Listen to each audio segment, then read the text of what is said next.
Technologies में आपका स्वागत है। आइए दोस्तों, Realme 14 Pro 5G versus Redmi Note 14 Pro 5G। हाँ, अब मुझे नहीं पता कितने लोगों को इन स्मार्टफोन्स में इंटरेस्ट होगा, क्योंकि जो हमारे कंक्लूजन होने वाला है इस वीडियो का, जो वर्डिक्ट होगा वो बहुत अलग होने वाला है। पूरा वीडियो देखना तो आपको मजा आएगा।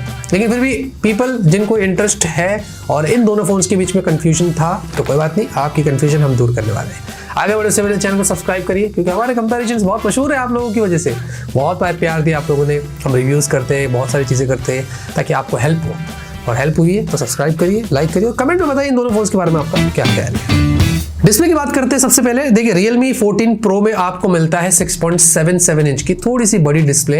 Redmi Note 14 Pro में है 6.67। ये टिपिकल साइज अक्सर सारे Redmi और Poco के फोन्स में रहता है। दोनों ही 1.5 के रेजोल्यूशन के साथ आते हैं। LTPS डिस्प्ले है, 3D कर्व्ड एमोलेड डिस्प्ले है, और दोनों के जो बेजल्स है वो ऑलमोस्ट सेम लग रहे हैं। पंचोल वगैरह पे भी ज्यादा कोई डिफरेंस मैंने नोटिस नहीं किया।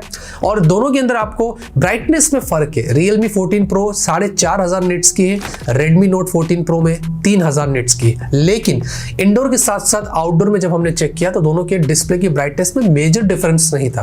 दोनों में आपको वैसे अलग अलग मोड्स दिए गए हैं ब्राइटनेस को और इंप्रूव करने के लिए। Realme 14 Pro में एक्स्ट्रा ब्राइटनेस है, Redmi के अंदर आपको मिलता है सनलाइट मोड। हमने आउटडोर में भी चेक किया, डायरेक्ट सनलाइट में भी चेक किया, दोनों ही फोन्स काफी अच्छे विजिबल रहते हैं। हाँ, लेकिन बाय डिफॉल्ट जब दोनों के कलर की बात करें तो Realme थोड़ा सा विविड रहता है, Redmi थोड़ा सा वार्म साइड पर होता है। आपको Redmi को थोड़ा सा कूल वाला ऑप्शन चूज करना पड़ेगा, जब जाके वो Realme से मैच करेगा। दोनों के वीडियो प्लेबैक भी बहुत अच्छे थे, शार्पनेस बहुत अच्छी है, दोनों के डिस्प्ले काफी विविड लगते हैं अगर वीडियो व्यूइंग कंटेंट की बात करें। वैसे ही आपको दोनों में प्रोडक्शन भी दी गई है डिस्प्ले के ऊपर। तो यहाँ पर Realme में आता है Gorilla Glass 7i, तो Redmi में आता है Victus 2। बाकी YouTube आपको दोनों में HDR का सपोर्ट है, Netflix आपको HD स्पेशल ऑडियो है Realme के अंदर, तो Dolby Vision आपको मिलता है किसके अंदर, Redmi के अंदर। दोनों में आपको प्राइम वीडियो फुल HD का सपोर्ट दिया गया है। और बाकी रिफ्रेश रेट की बात करें तो 120 हर्ट्ज की रिफ्रेश रेट दोनों में है। और यहाँ पर मैंने थोड़ा सा डिफरेंस नोटिस किया था जब मैंने स्वाइप किया था, तो Redmi थोड़ा सा उस मामले में स्मूथ रहता है, और वहां पर आपको ऐप स्पेसिफिक रिफ्रेश रेट भी दिया गया है जो Realme में आपको देखने को नहीं मिलता है। अब यहाँ पर दोनों के डिस्प्ले में वैसे कोई मेजर डिफरेंस मैंने नोटिस नहीं किया है, मुझे दोनों ही उतने ही ठीक लगे जैसे होने चाहिए। सॉफ्टवेयर की बात करेंगे तो यहाँ पर Realme 14 Pro में Realme UI 6 मतलब Android 15 के साथ आपको मिल रहा है, विच इज वेरी इंप्रेसिव। और साथ में आपको इसमें 2 साल के ईयरली OS अपडेट्स और 3 साल के सिक्योरिटी पैचेस, लेकिन काफी सारे ब्लोटवेयर से हॉट एप्स, हॉट गेम्स, ये वो ग्लांस दे दिया है, अननेसेसरी नोटिफिकेशंस आते हैं। मतलब सॉफ्टवेयर का तो पूछो ही मत, Realme वालों ने अपने Realme UI को एकदम से खराब कर दिया है। एक्सपीरियंस बहुत बुरा होने वाला है। और साथ में हमने जब यूज करना स्टार्ट किया तो थोड़ा सा जिटर रहता है, लैग रहता है। क्यों? क्योंकि उस वजह से बहुत सारा माल एक्स्ट्रा भर के जो दिया है, जो कि अननेसेसरी है। आपको गूगल डायलर दिया है, अगर कॉल रिकॉर्डिंग वगैरह करना है तो आप उसका इस्तेमाल कर सकते हैं। बाकी Redmi Note 14 Pro में आपको मिलता है Android 14, यहाँ पर 15 नहीं है, और ये HyperOS पर बेस्ड है। लेकिन यहाँ पर 3 साल के अपडेट्स दिए हैं, तो ये 15, 16 और 17। मतलब आप देख रहे हो, कान ऐसे पकड़ो या घुमा के ऐसे पकड़ो, दोनों में एक ही बात होगी। दोनों में जो फाइनल अपडेट आएगा आपको वो Android 17 तक ही मिलने वाला है। तो कुछ वैसा यहाँ पर मामला हो चुका है। बाकी इसमें भी आपको Redmi में Netflix है और LinkedIn है, काफी सारे इसमें भी प्री इंस्टॉल्ड एप्स है, इनका गेट एप्स है जिसके भी अननेसेसरी नोटिफिकेशंस आ जाते हैं। और इस पे भी आपको लॉक स्क्रीन के ऊपर ग्लांस, एड्स या पोस्टर्स वगैरह जो भी बोल दो, ये सब कुछ देखने को मिलता है। और इनके पास चलो एक चीज अच्छी है कि स्टॉक डायलर है, तो कॉल रिकॉर्डिंग के लिए वो थोड़ा सा बेटर है। और यहाँ पर भी मैंने लैग और जिटर नोटिस किया है। मैं एक ही चीज कहूंगा, दोनों फोन्स में जो सॉफ्टवेयर एक्सपीरियंस है वो इतना अच्छा नहीं है, और ये मिड रेंज फोन्स है, तो इनमें एटलीस्ट सॉफ्टवेयर एक्सपीरियंस को ब्रांड को पहले से ही इंप्रूव करके देना चाहिए। क्योंकि बूट अप करने के टाइम पर भी काफी सारे रिकमेंडेशंस आ जाते हैं, वो सबको आपको टर्न ऑफ करना पड़ेगा, वरना आपका एक्सपीरियंस बहुत खराब होने वाला है। बैटरी की बात करेंगे, 6000 mAh की बैटरी है Realme 14 Pro में, 45 वाट की चार्जिंग है। और Redmi Note 14 Pro में 5500 mAh की बैटरी है, और उसमें भी आपको वही 45 वाट की चार्जिंग मिलती है। अब चार्जिंग टेस्ट की यहाँ पर बात करें तो हमने दोनों के 45 वाट ओरिजिनल चार्जर से चार्ज किया था, और आधे घंटे में Realme 40% और Redmi जो था वो 44% पर था। ये थोड़ा एक्सपेक्टेड था, क्योंकि दोनों में आपको बैटरी कैपेसिटी में काफी फर्क मिलता है। लेकिन सरप्राइजिंगली जब 100% चार्ज हुआ तो दोनों ऑलमोस्ट सेम टाइम पर हुआ, 1 मिनट के आसपास का फासला था। यानी कि आप देखोगे Realme 6000 होने के बाद भी 45 वॉट से वही सेम टाइम पर चार्ज हुआ था जो Redmi में 5500 mAh बैटरी है और 45 वॉट चार्ज। तो यहाँ पर ये मुझे काफी सरप्राइजिंग लगा था। और बैटरी बैकअप की यहाँ पर बात करें तो हमने पहले इनमें एकदम स्ट्रेस डाला है, 100% चार्ज करके लगभग 14 घंटे तक 4K वीडियो प्लेबैक किया फुल ब्राइटनेस पे 120 हर्ट्ज। Realme यहाँ पर सिर्फ 35% जो है वो ड्रेन हुआ और Redmi जो था वो 55% ड्रेन हुआ, 20% ज्यादा ड्रेन हुआ कंपेयर टू Realme के। फिर हमने एक नॉर्मल ह्यूमन रियल टेस्ट करके देखा है। पूरा यहाँ पर दोपहर के अंदर 100% चार्ज करके 8 घंटे तक इनमें गेम्स खेला, वीडियोस देखा, सोशल मीडिया यूज किया, बहुत सारे टास्क किया और ये कंप्लीट स्क्रीन ऑन करके, कोई भी स्लीप मोड में काम यहाँ पर नहीं हुआ है। एकदम मतलब जैसे normal mix to heavy use होता है वैसे ही किया। Realme 100% से 40% आ गया था रात के 11:30 बजे के आसपास और Redmi जो था वो 25% आ गया था। यानी कि यहाँ पर भी Redmi 15% बैटरी ज्यादा ड्रेन हुआ। इससे ये पता चलता है कि डेफिनेटली Realme की 6000 mAh बैटरी वो आपको थोड़ी बेटर मिलती है compare to Redmi Note 14 Pro के।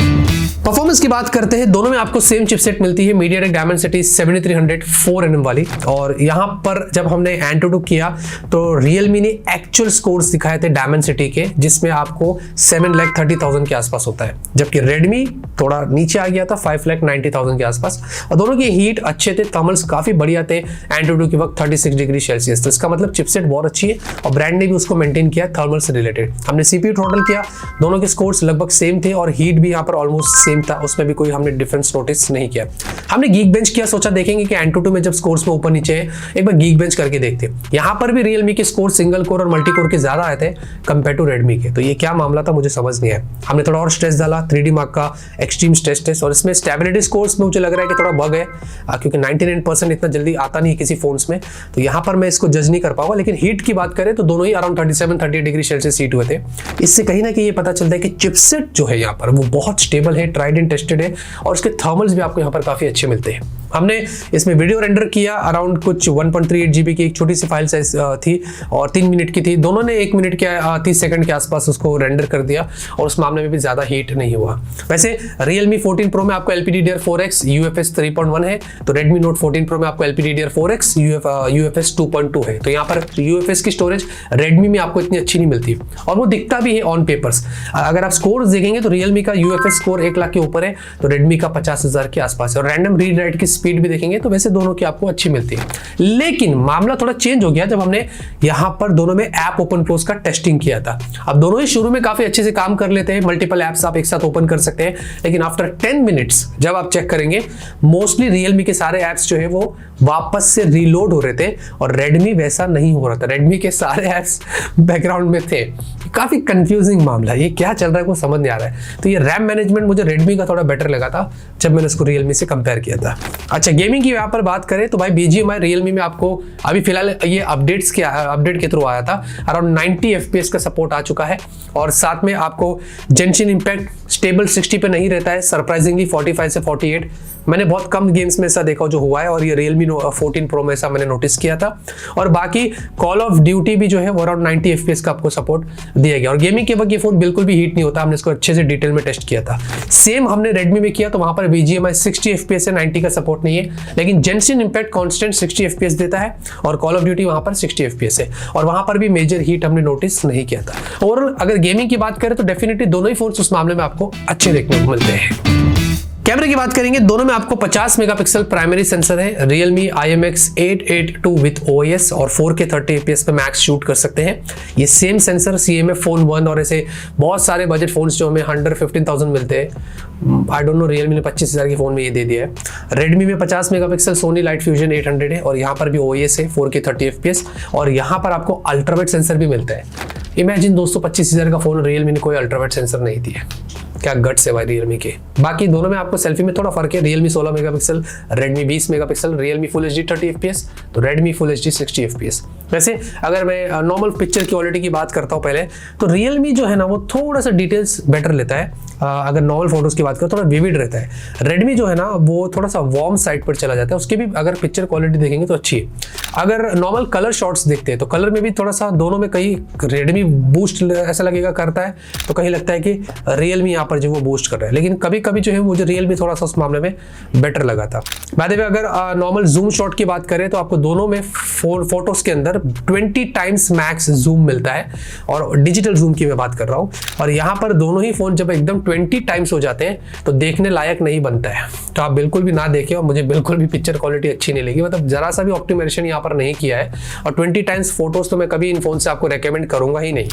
ह्यूमन पोर्ट्रेट की बात करें तो नॉर्मल पोर्ट्रेट अगर आप देखोगे अच्छे है, रियलमी थोड़ा सा कॉन्ट्रास्टी होता है, रेडमी थोड़ा वार्म साइड पर होता है। और अगर थोड़ा 2x कर देते तो 2x में भी अगर आप देखोगे तो रियलमी के जो पिक्चर क्वालिटी वो थोड़ी सी बेटर है, जहां पर रेडमी में कहीं ना कहीं मुझे लगता है कि बहुत बड़ा बग है कैमरे के अंदर जब आप जूम फोटोज लेते हैं, मतलब पोर्ट्रेट के अंदर, और बहुत अलग तरीके से वो ब्लर भी कर देता है, फेड हो जाता है, फोकस में इश्यूज होता है, बैकग्राउंड अच्छा नहीं है, एज डिटेक्शन अच्छा नहीं है। तो कहीं ना कहीं मुझे लगता है कि रेडमी को यहाँ पर काम करने की जरूरत है। सेल्फी फोटोज दोनों के यहाँ पर अच्छे हैं, रियलमी थोड़ा विविड साइड पर है, रेडमी थोड़ा वार्म साइड पर है। और सेल्फी वीडियो देखते हैं तो यहाँ पर रियलमी के अंदर जो है वो थोड़ा सा फ्लिकरिंग इशू आपको जो वो दिखाई देगा। दोनों ही वैसे स्टेबलाइजेशन आपको अच्छी मिलती है, रियलमी थोड़ा ब्लूइश और शार्प है तो रेडमी थोड़ा वार्म और शार्प है। बाकी रियर वीडियो देखेंगे तो रियलमी यहाँ पर फ्लिकर हो रहा है काफी ज्यादा, रेडमी बहुत स्टेबल है। और पिक्चर क्वालिटी वीडियो क्वालिटी आप देखेंगे दोनों की यहाँ पर अच्छी है। नाइट की बात करें, ह्यूमन पोर्ट्रेट नाइट के अंदर भी हमने वही सेम चीज नोटिस करी थी जो डे में किया था, कॉन्ट्रास्टी हो जाता है रियलमी, रेडमी एकदम वार्म साइड पर चला जाता है। और नाइट में भी जूम पोर्ट्रेट देखेंगे तो वही सेम रियलमी डार्क हो जाता है, रेडमी थोड़ा सा नॉर्मल रहता है। नाइट में फ्लैर्स दोनों ही फोन्स इतने अच्छे से कंट्रोल नहीं कर पा रहे, फ्लैर्स में बहुत ज्यादा गड़बड़ी है। और नाइट वीडियो देखेंगे दोनों मुझे ठीक ठाक लगे, मतलब इससे बेटर वीडियोस मैंने देखा हूँ इन प्राइस रेंज पर। और रियर वीडियो देखेंगे तो वही सेम इश्यू जो डे में था, रियलमी काफी फ्लिकर हो रहा है, थोड़ा ब्राइट भी रहता है रियलमी कुछ साइड भी अंदर, और मतलब ठीक ठाक से वीडियोस आते हैं अगर नाइट के यहाँ पर मैं बात करता हूँ। और नाइट सेल्फी की बात करेंगे तो दोनों यहाँ पर अच्छी है, रियलमी भी अच्छा है, रेडमी भी अच्छा है, लेकिन थोड़ा रेडमी वार्म साइड पर हो जाता है। तो पिक्चर क्वालिटी का यहाँ पर मामला यही है कि कुछ चीजों में मुझे ये ठीक लगा तो कुछ चीजों में मुझे ये ठीक लगा। नेटवर्क कनेक्टिविटी की बात कर ले भाई तो दोनों में आपको मल्टीपल 5G बैंड्स मिलते हैं। Realme 14 Pro में आपको 9 5G बैंड्स है, Redmi Note 14 Pro में आपको 10 5G बैंड्स है। दोनों में आपको Wi-Fi 6 है और दोनों में आपको Bluetooth 5.4 का सपोर्ट मिलता है। वाइड बैंड L1 दोनों में है, कैमरा टू API है, सारे सेंसर्स ये सब कुछ लगा हुआ है। हमने यहाँ पर दोनों में सिम कार्ड लगाकर चेक किया है, 5G स्टेबल रहता है। दोनों में हमने स्पीड टेस्ट किया, दोनों के अंदर हमने डाउनलोड्स किया है, कॉल क्वालिटी हमने चेक करी है, सब कुछ बढ़िया है। मतलब नेटवर्क रिसेप्शन वगैरह इसमें आपको कोई कंप्लेंट्स नहीं होनी चाहिए सिम कार्ड्स वगैरह लगाकर। वाईफाई की रेंज, इनफैक्ट ब्लूटूथ के हमने TWS वगैरह भी डालकर देखे, दोनों में चेक किया। इन अगर बेसिक चीजों की, ऑडियो की और कनेक्टिविटी की बात करें तो दोनों ही फोन्स में उस मामले में ज्यादा कोई कंप्लेंट्स नहीं है।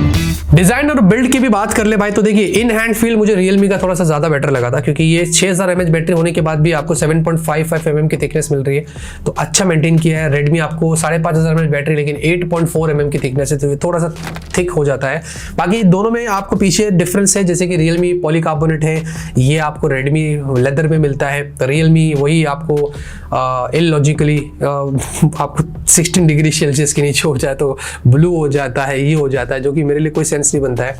ये हमने अनबॉक्सिंग में भी क्लियर किया था, तो वो एक मार्केटिंग है जो it doesn't make any sense to me. और बाकी आपको दोनों में वैसे आयर ब्लास्टर मिलता है विच इज गुड। दोनों में आपको डुअल माइक है, डुअल स्टेरियो स्पीकर है और डुअल सिम, मतलब कोई हाइब्रिड स्लॉट आपको दोनों में नहीं मिलता है। अंडर डिस्प्ले फिंगरप्रिंट स्कैनर दोनों ही बहुत अच्छे हैं, लेकिन ऑप्टिकल है, डेफिनेटली इसमें यही होता है। और साथ में दोनों के जो USB पोर्ट है ना वो USB 2 वाले है, 3.2 Gen 1 नहीं है भाई, ठीक है। तो ट्रांसफर स्पीड थोड़ी आपको यहाँ पर कम देखने को मिल सकती है। और उसी के साथ आपको दोनों के अंदर जो है वो IP68 है। वैसे रियलमी के अंदर आपको IP66, 68, 69, it doesn't make any sense, लेकिन हाँ IP69 रियलमी के अंदर है तो IP68 रेडमी में आपको मिलता है। अच्छी बात ये है कि रेडमी में आपको X एक्सिस लीनियर मोटर दिया है, तो उसके हैप्टिक्स Realme 14 Pro से आपको काफी बेटर मिलते हैं। तो बाकी तो आप बताइए डिजाइन के मामले में इन दोनों में आपको क्या ठीक लगता है। अब जाते रहते दोस्तों बात करते हैं प्राइस की, अपनी ओपिनियन की। तो भाई दोनों ही आपको सेम प्राइस पर मिलते हैं और दोनों में आपको सेम वेरिएंट्स मिलते हैं, इसीलिए मैंने दोनों को यहाँ पर चूज किया था कंपैरिजन करने में। और चिपसेट भी सेम थी, वो भी एक वजह थी।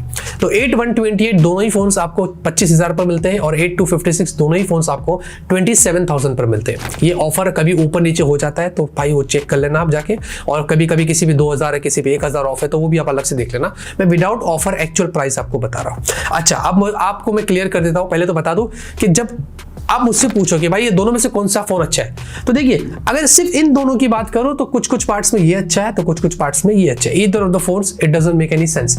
लेकिन आप जेन्युइनली मुझसे पूछते कि भाई ये क्या ये फोन्स लेने चाहिए, तो मैं बोलूंगा नो, होल्ड ऑन, क्योंकि आपको इन्हीं की तरफ से, इन्हीं के ब्रांड की तरफ से better value for money phones मिल जाते हैं। फॉर एग्जांपल अगर आप 25,000 रुपए Realme 14 Pro पे स्पेंड करना चाह रहे हैं तो मैं बोलूंगा होल्ड ऑन।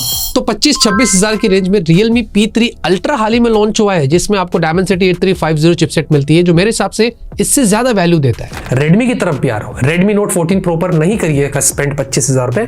मेरा मानना है कि Poco F6 ये बेस्ट ऑप्शन मुझे लगता है Snapdragon 8s Gen 3 के साथ, उसमें बहुत सारे फीचर्स है।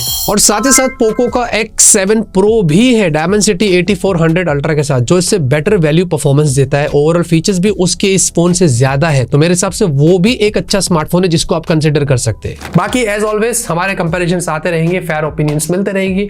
आपका प्यार और सपोर्ट बनाए रखिए, सब्सक्राइब करिए, तब तक के लिए ऑलवेज कीप स्माइलिंग।